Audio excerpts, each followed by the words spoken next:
Welcome to the Slop Farm. Enjoy the video. In this video, I will explain how to use Mailchimp templates.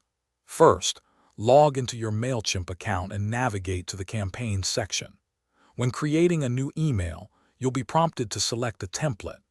Mailchimp provides a wide array of options, including basic layouts, themed templates for specific occasions, and even the ability to code your own. Choosing the right template is the first crucial step to crafting an effective and visually appealing email campaign for your audience.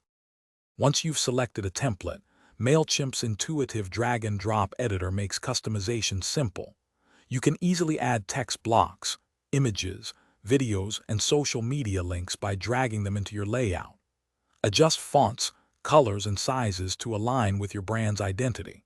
Remember to replace placeholder content with your own compelling message.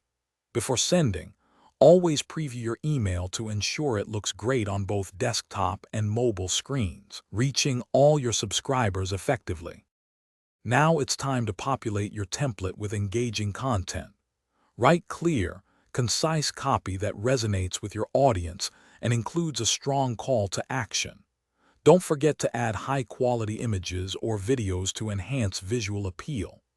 Mailchimp also allows for personalization using merge tags, like adding a subscriber's first name, which can significantly boost engagement. Double-check all links to ensure they are working correctly and proofread for any grammatical errors or typos.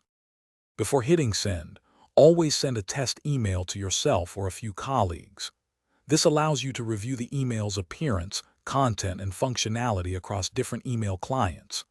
Once you're satisfied, you can schedule your campaign to be sent immediately or at a later, optimized time.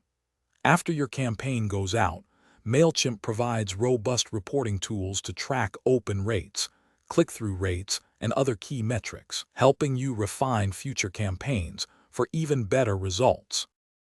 Thanks for watching. Consider subscribing if we helped you today.